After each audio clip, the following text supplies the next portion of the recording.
छत्रपती शिवाजी महाराज की जय. ती भारावून जाते, आत्म्याला शांती मिळते.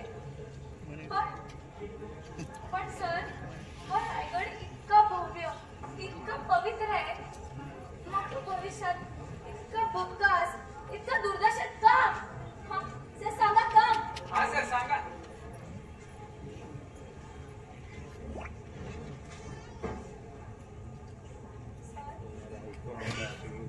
का अस्ताव्यस्त काय हा रायगड? खरं सांगू तर माझ्याकडे देखील याचं उत्तर नाहीये. सर, माझ्या त्या डोळ्यांना विश्वासच बसत नाहीये.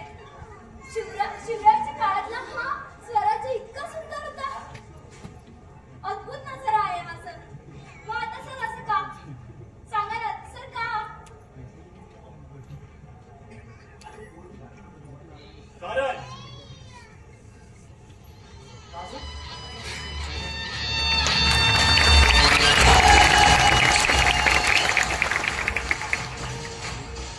आम्ही आमच्याच हक्काने उभारले आज स्वराज्य. आम्ही आमच्या कित्येक मावळ्यांनी रक्ताचा थेंब थेंब करून गड किल्ले उभारले. भविष्यात कोण लागणार हे गड किल्ले? जो स्वतःला शिवरायांचा मावळा समजतो, जर तोच मावळ्याचं चांगलं आचरण करत असेल तर कसा टिकणारा वारसा? आजकाल ऐकतोय की गडावर लोक फक्त सहलीसाठी आणि मौजेसाठी येतात. इथे खेळ करतात, हुल्लडबाजी करतात. हे गड किल्ले त्यांच्यासाठी फक्त मौज मजा म्हणूनच आहे. ऐका रे, त्यांच्या रक्तानी हे गड किल्ले उभे आहेत. त्यांच्याच लेकरांनी जर त्यांचा अपमान केला तर कसे जिवंत राहतील हे गड किल्ले? हे गड किल्ले फक्त कधीच भिंती नाही, तर ते आहेत तुमच्या आमच्यासारखा अस्मितेचे प्रतीक. आम्ही आमच्या कित्येक मावळ्यांनी रक्त सांडून एक स्वराज्य उभं केलंय. या महाराष्ट्रातील लेकरांनीच जर त्याचा अपमान केला तर कसा जिवंत राहील हा स्वराज्य?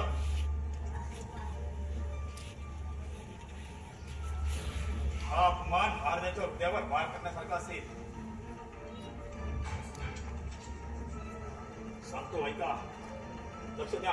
हे गड किल्ले सहलीसाठी आणि मौजेसाठी नाही, तर ते आहेत तुमच्या संस्कृतीसाठी, अस्मितेसाठी आणि येणाऱ्या पिढीला प्रेरणा देण्यासाठी. काय आहे तुमचं शिवा?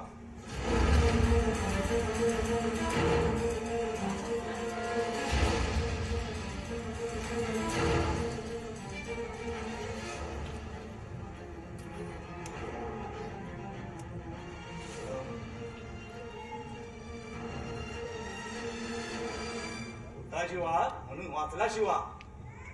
वेळ आला पण आमचा शिवा मात्र गेला. शिवा या शिवाकाशीने तर चक्क आमच्या रूपात येऊन मृत्यूला आलिंगनच घातले. कशासाठी केला हा हट्टास?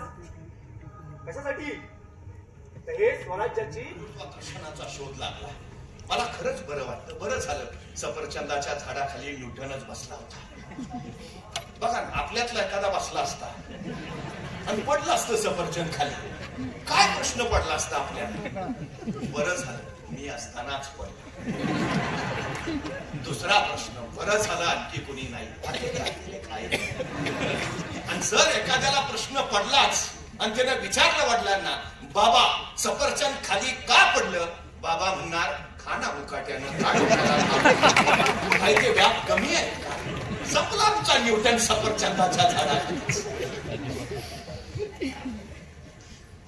महाराजांकडे एक विलक्षण गुण आहे, जिज्ञासा.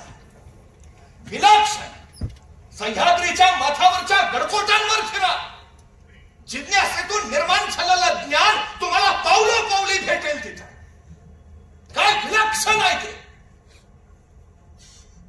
या कधीतरी गडकोट फिरून. विज्ञान युगात राहताना सुद्धा विज्ञानाला जे जमलेलं नाही, 350 वर्षापूर्वी महाराजांनी ते गडकोटांवर निर्माण केलेलं तुम्हाला दिसेल.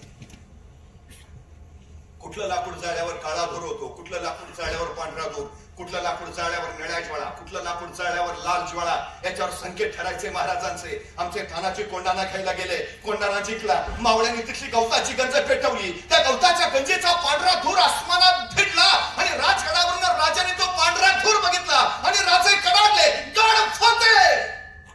पांढरा धूर हा संकेत आहे विजय मिळाल्याचा.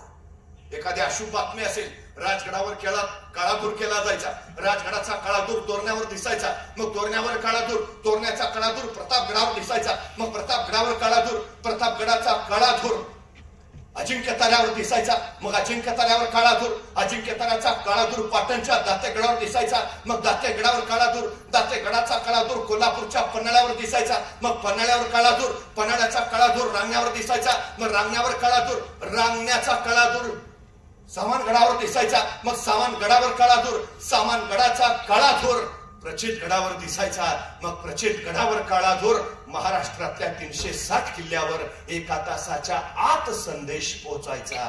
काय झालंय?